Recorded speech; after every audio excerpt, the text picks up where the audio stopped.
Niining panahon nga ang putling ebanghelyo gihagit sa mga hiwi nga pagtulunan. Kinahanglan mo barug ang mga tinunan ni Kristo sa pagpakigbisog sa paglaban sa pagtuo nga makausa ug alang sa tanang panahon gihatag sa Dios ngadto sa iyang katawhan.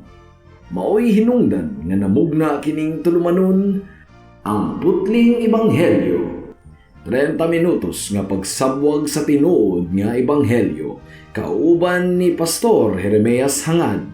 Ang putling ebanghelyo tulumanon nga gihatod kaninyo sa Unidos Community Bible Fellowship sa Unidos Plaridel, Misamis Occidental.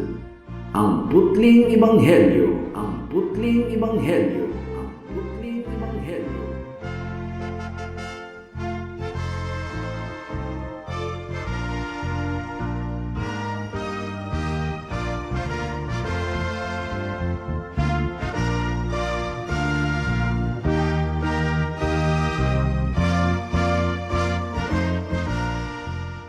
Mayong hapon, Unidos, Plaridel, Calamba, Baliangaw, sa Pangdalaga, Rizal, Lupisayna, ug kutob sa tanang gidala sa Ginoo sa pagpaminaw ni ining atong programa nga giuluhan og ang putling ebanghelyo.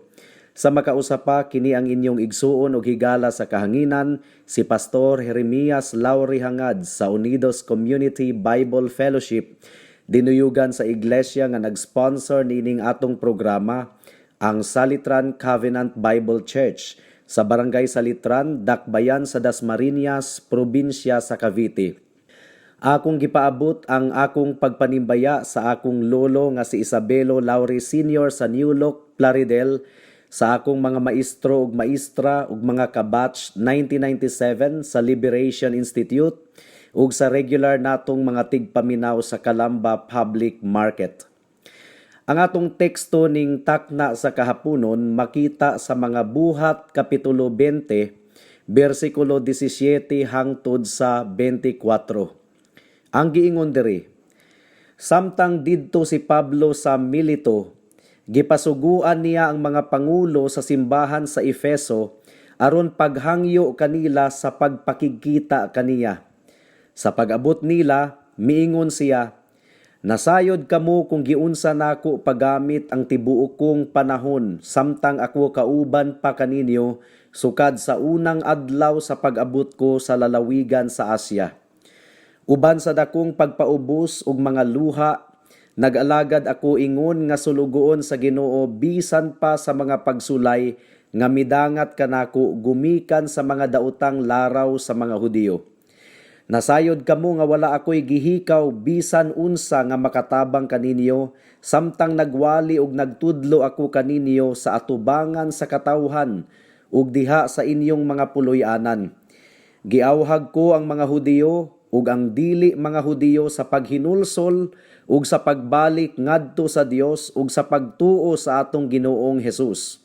Ug karon minanduan sa Espiritu Santo, muadto ako sa Jerusalem ug wala ako masayod kun unsay mahitabo kanako didto.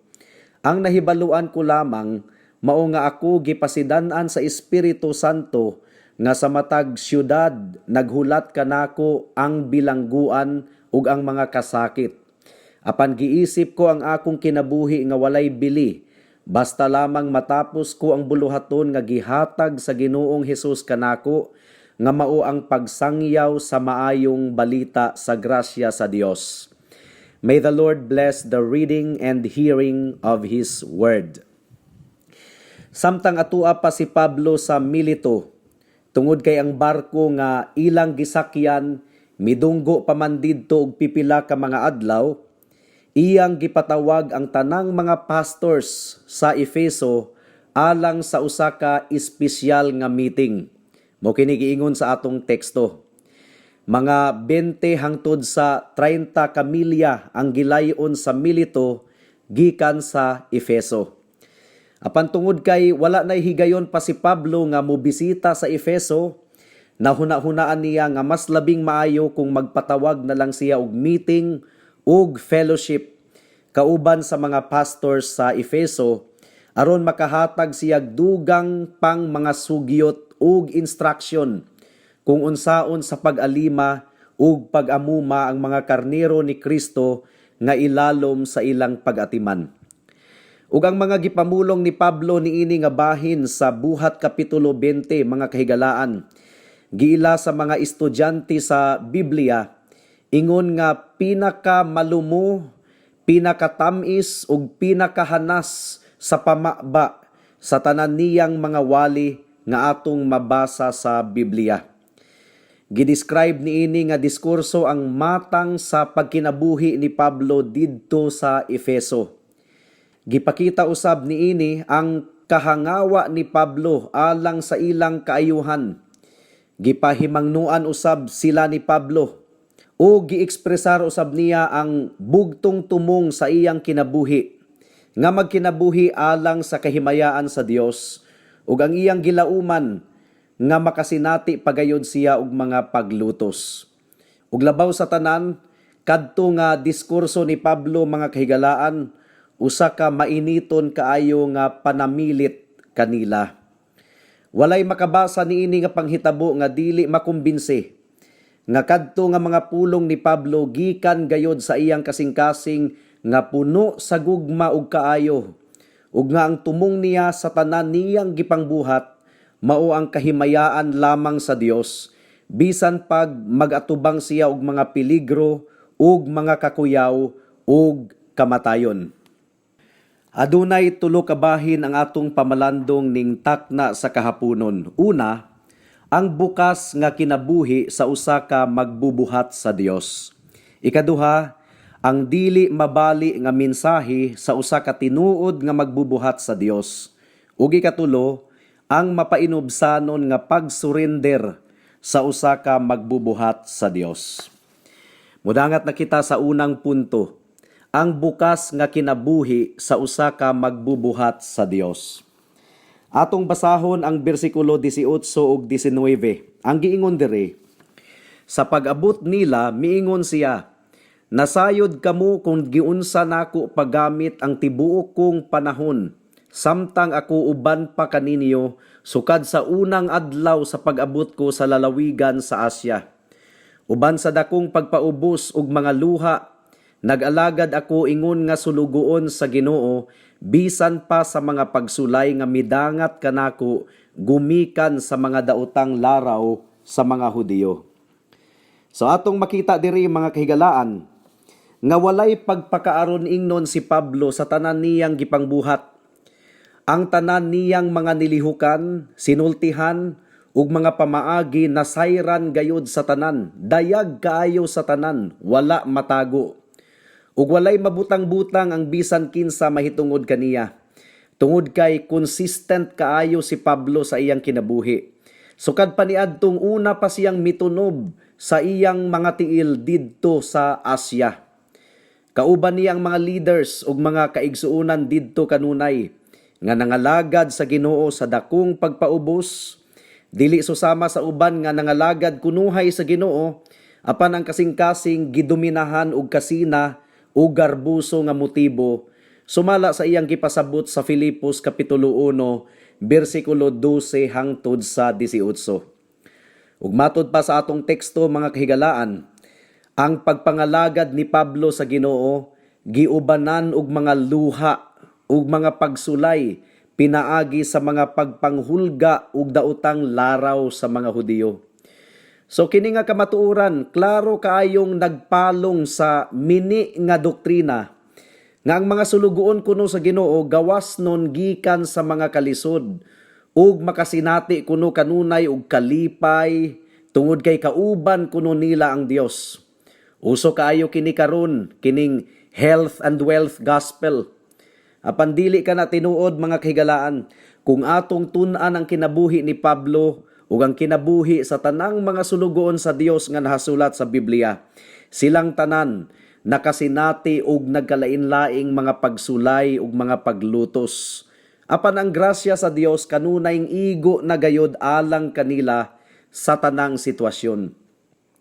Tulo ka tuig nga kauban nila si Pablo didto sa Efeso. Ug sila mismo makapamatuod nga matinud-anon kaayo sa Ginoo ang kinabuhi ni Pablo. ug nga maayo kaayo ang iyang testimonyo sa ilang taliwala. Pagkatahom gayud kaayo mga kahigalaan, kung ang usa ka sulugoon sa Ginoo makasulti sa walay paglipod-lipod, nga siya matinud-anon kaayong nangabudlay alang sa gingharian sa Ginoo. Ug nga ang mga miyembro dili gayud makaalkontra niini. Hinaot nga ang tanang mga magwalali sa pulong sa Ginoo, tanang mga pastors, magmatinud-anon gayud sa ilang tawag isip tig-alima ug tig-amuma sa iglesia sa atong Ginoong Hesukristo. Paminawan ninyo pag-usab ang mga kwalifikasyon sa pagkapastor. Sumala sa unang Timoteo Kapitulo 3, versikulo 1 hangtod sa 7. Ug kung ang usa ka tawo bagsak niini nga mga kwalifikasyon mga kahigalaan, wala siya'y katungod nga manguna sa buluhaton sa Ginoo.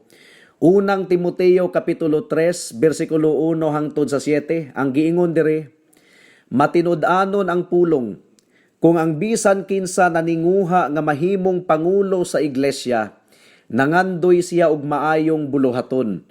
Kinahanglan nga ang pangulo sa iglesia walay ikasaway kaniya.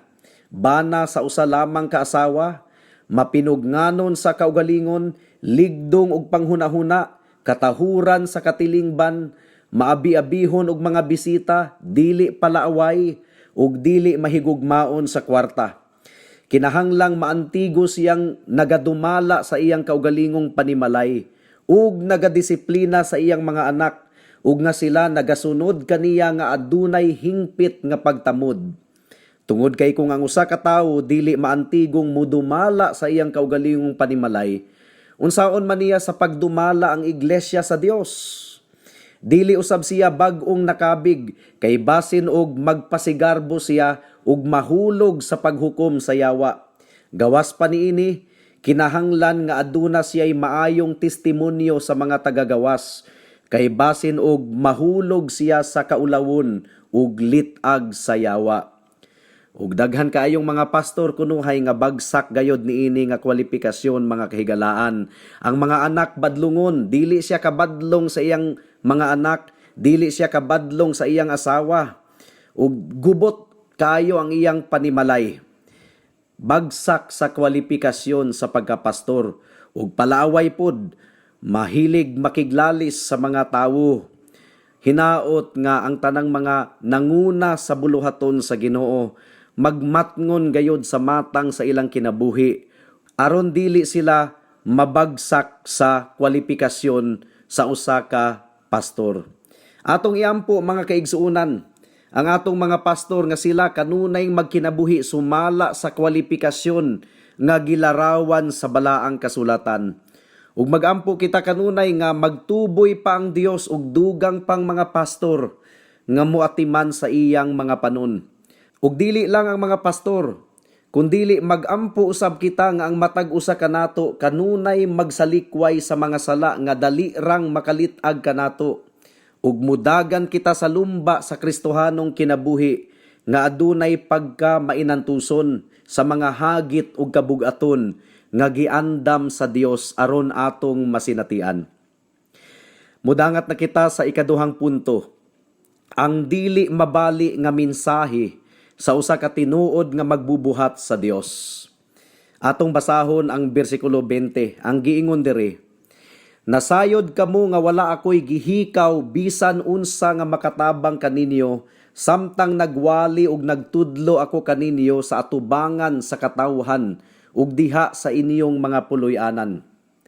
So atong makita diri mga kahigalaan nga bisan pa sa daotang mga laraw sa mga Hudiyo, wala gayud moatras si Apostol Pablo sa pagmantala sa bisan unsa nga makatabang sa mga kaigsuunan didto sa Efeso.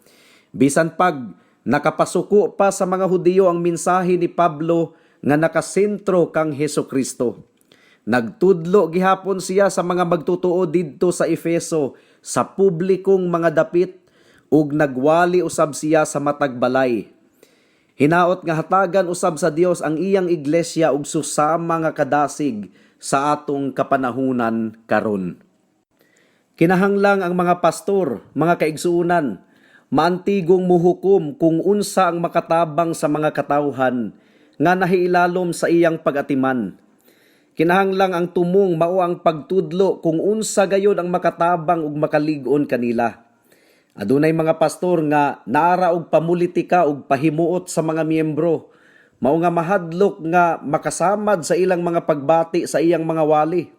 Apan ang giingon sa ikaduhang Timoteo kapitulo 3 bersikulo 16 hangtod sa 17, mao nga ang tanang kasulatan nasulat uban sa gahom sa Dios ug galamiton kaayo alang sa pagtudlo, pagbadlong, pagtulid ug pagbansay alang sa pagkamatarong sa tanang mga miyembro sa iglesia. Mao nga bisan og adunay bahin sa kasulatan nga sakit pagadawaton sa mga miyembro, kinahanglan gihapon kining iwali sa pastor aron sila matulid ug mahimong liwat sa atong Ginoong Hesukristo. Atong basahon ang bersikulo 21. Ang giingon dire, giawhag ko ang mga Hudiyo ug ang mga dili Hudiyo sa paghinulsol ug sa pagbalik ngadto sa Dios ug sa pagtuo sa atong Ginoong Hesukristo. So makita gayud nato diri mga kahigalaan nga ang mensahe ni Pablo walay kalainan sa mensahe sa atong Ginoong Hesukristo. Ug mao kini ang pag-awhag sa mga tawo sa paghinulsol ug sa pagbalik ngadto sa Dios ug sa pagtuo sa atong Ginoong Hesukristo. Mao kini ang dili mabali nga mensahe nga iwali sa tanang mga pastor. Ug di ba mao man usab kini ang unod sa wali ni Kristo sa Marcos kapitulo 1 bersikulo 15. Paminawan ninyo ang giwali ni Jesus diri. Natuman na ang panahon ug ang gingharian sa Dios miabot na. Paghinulsol ug tuuhi ang ebanghelyo. Repent and believe in the gospel. Pareho ang mensahe ni Jesus ug ni Pablo. Pareho kaayo ang ilang mga wali. Nga ang tubag sa ebanghelyo adunay duha ka dagway. Ang una, adunay kalabutan sa atong mga sala, mao kini ang paghinulsol, ug ang ikaduha, adunay kalabutan sa gitanyag sa Dios nga kaluoy sa mga makasasala diha kang Kristo. Mao kini ang pagtuo sa atong Ginoong Hesukristo, repentance and faith. Unsa may buot ipasabot niini mga kahigalaan? Klaro kaayo kining nagpasabot nga ang mensahe sa ebanghelyo una sa tanan kinahanglang magmantala batok sa kasalanan. Tungod kay unsaon man sa usa ka tawo sa paghinulsol kung wala siya gitandog mahitungod sa iyang sala. Apan unsaon man nga matandog siya sa iyang sala kung wala niya kini masayri. O unsaon man niya sa pagsayod mahitungod sa iyang sala kung walay nagpahibalo niya mahitungod niini. Ang giingon ni Apostol Juan, ang kasalanan mao ang pagsupak sa balaod or ang sala mao ang pagsupak sa balaod. Mao nga kinahanglang iwali sa mga pastor ang balaod sa Dios. Tungod kay matod pa ni Pablo sa Roma kapitulo 3 bersikulo 19, masayra nato ang atong sala pinaagi sa balaod. Masabta nato nga kita makasasala kung iwali ka nato ang balaod sa Dios. Apan mga kahigalaan, ang pagwali sa balaod sa Dios kulang pa. Dili ra ka na ang bugtong elemento sa ebanghelyo. Tungod kay ang tawo nga gitandog sa iyang sala gumikan sa balaod, kinahanglang ipunting ngadto sa bugtong Dios ug manluluwas sa mga makasasala nga mao si Hesukristo. Ang dugo ni Jesus mao lamang ang bugtong tambal sa tanantang nalata nga kalag, gumikan sa sala. O kinahanglang ang usa ka makasasala mudawat kang Kristo diha sa tumang pagtuo. Kinahanglang pagatuuhan niya nga igo na ang pagkamatarong ni Jesus ug ang iyang dugo aron sa paghugas sa tanan niyang mga sala. O kung mawali na ang paghinulsol sa mga sala ug pagtuo sa atong Ginoong Hesukristo, ay harata makaingon nga nawali na gayod ang kinatibuk ang ebanghelyo. Ang pagtuo ba ug ang paghinulsol optional, meaning to say, pwedeng buhaton, pwedeng dili? Atong konsultahon ang Biblia. Lucas kapitulo 13 bersikulo 3 ug 5. Ang giingon ni Jesus dire, kung dili kamo maghinulsol, malaglag usab kamo susama kanila. Referring to the people nga gihukman sa Dios gumikan sa ilang mga sala. What about faith? Optional lang ba ang pagtuo? Well, dili gayod. Juan Kapitulo 3, versikulo 18. Ang giingon diri, ang nagtuo kaniya dili na hinukman, apan ang wala nagtuo kaniya hinukman ng daan, tungod kay wala siya mutuo sa ngalan sa bugto nga anak sa Dios. So hinaot nga pamalandungan ninyo kini, mga kahigalaan. Mudangat na kita sa ikatulong punto, ang mapainubsanon nga pag-surrender sa usa ka magbubuhat sa Dios. Atong basahon ang bersikulo 22 sa atong teksto. Ang giingon diri, ug karon minanduan sa Espiritu Santo, muadto ako sa Jerusalem ug wala ako masayod kun unsay mahitabo kanako didto. So gimanduan sa balaang Espiritu si Pablo nga muadto sa Jerusalem ug wala siya masayod kun unsay mahitabo niya didto. Apan wala niya balibari ang pagmando sa balaang Espiritu. Bisan paggiwarningan na siya, sumala sa bersikulo 23. Paminawan ninyo ang giingon ni Pablo, ang nahibaluan ko lamang mao nga ako gipasidan-an sa Espiritu Santo, nga sa matag syudad, naghulat kanako ang bilangguan ug ang mga kasakit. So wala siya ikahadlok, bisan pa sa mga peligro nga iyang kanunay gisagubang sa tanang dapit. Actually, ang mga pastors, mga kahigalaan, kinahanglang dili na makuratan pa kung makasinati sila og mga paglutos ug mga pagsulay. Nahasulat na kini sa Biblia nga masinatian gayod namo sa among pagpangwali sa Ebanghelyo. Kung ang mga sundalo sa Pilipinas andam nga mamatay alang sa atong nasod, mausab ang mga sulugoon ni Kristo, mga kahigalaan, giawhag kita nga makigsangka diha sa pagtuo hangtod sa pagbalik sa atong Ginoo. Hinaot nga hatagan kita sa Dios ug tumang kalig-on sa sangka ug lumba sa kinabuhi. Mudangat na kita sa mga aplikasyon. Alang sa mga magtutuo, let us fight the good fight of faith. Let us fix our eyes on Jesus Christ, the author and finisher of our faith. Bisag unsay pagsulay ug mga paghagit nga atong masinatian, hinaot nga mututok lamang gayud kita sa dag-anan, nga mao ang bag-ong langit ug bag-ong yuta, kauban sa atong Dios ug manluluwas hangtod sa kahangturan. Alang sa mga wala pa kang Kristo, paminawan ninyo ang giingon sa Matthew chapter 16 verse 26. Ang giingon diri, unsa may kapuslanan kung maangkon sa usa ka tawo ang tibuok kalibutan, apan malaglag ang iyang kalag. Unsa may ihatag sa tawo isip kapuli sa iyang kinabuhi. Well, pamalandungi kini higala. Mas gipalabi mo ba ang kabtangan, kahilayan, ug uban pang mga butang sa kinabuhi kaysa atong Ginoo? Moabot ang panahon nga ikaw moatubang sa Dios sa paghukom. Basig unyang gabi, basig ugma, basig sa sunod simana, ug unsa may mahimo sa mga butang nga imong gipalabi sa paglaban kanimo atubangan sa Dios. Ang dugo lamang ni Hesukristo nga giula didto sa krus sa Kalbaryo ang makatabon sa tanan nimong mga sala. Aron dili ikaw pagahukman sa walay katapusang silot sa kamatayon didto sa impyerno. Pag hinulsol sa imong mga sala, ug salig kang Hesus lamang, ingon nga imong bugtong Dios ug manluluwas. Amen. Hangto din hilang kita taman sa atong pagtuon karong taknaa tungod kay wala na kitay oras pa.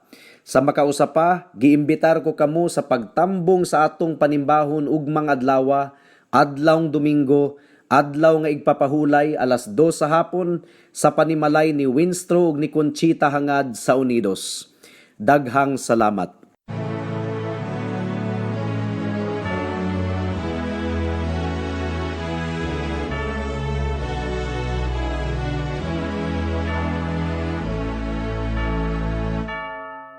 Last night I lay sleeping, there came a dream so fair. I stood in old Jerusalem, beside the temple there. I heard the children singing, and ever as they sang. I thought the voice of angels from heaven answering.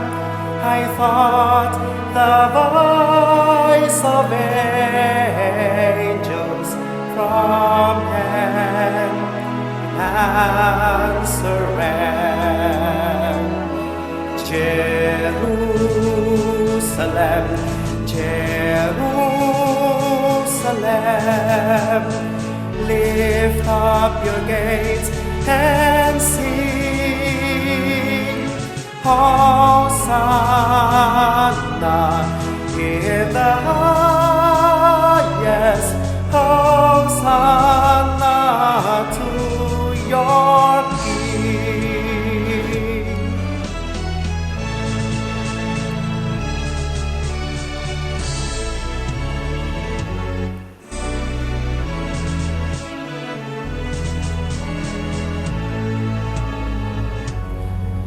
And then I thought my dream was changed.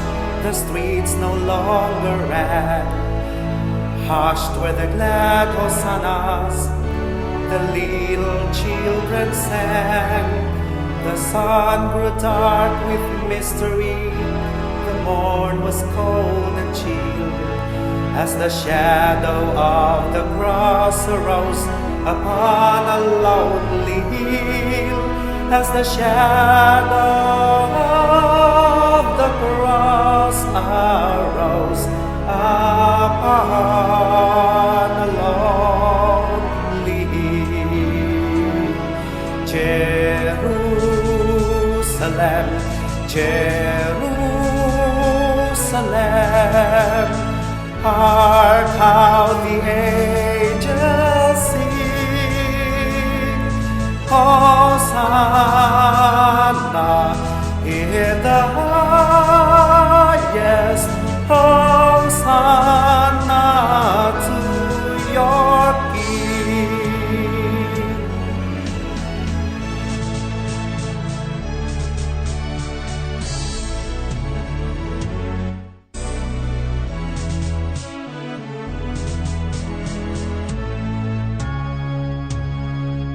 And once again the scene was changed.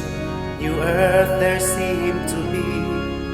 I saw the holy city beside the tideless sea. The light of God was on its streets. The gates are open wide, and all who would might enter, and no one was denied. No need of moon or stars by night, or sun to shine by day. It was the new Jerusalem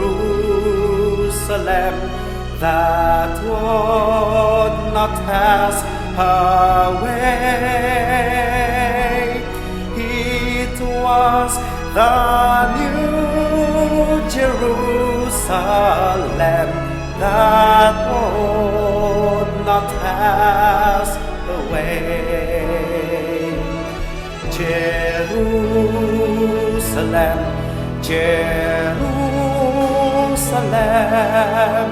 sing, for the night is o'er. Hosanna in the highest. Hosanna evermore. Hosanna in the highest. Hosanna evermore.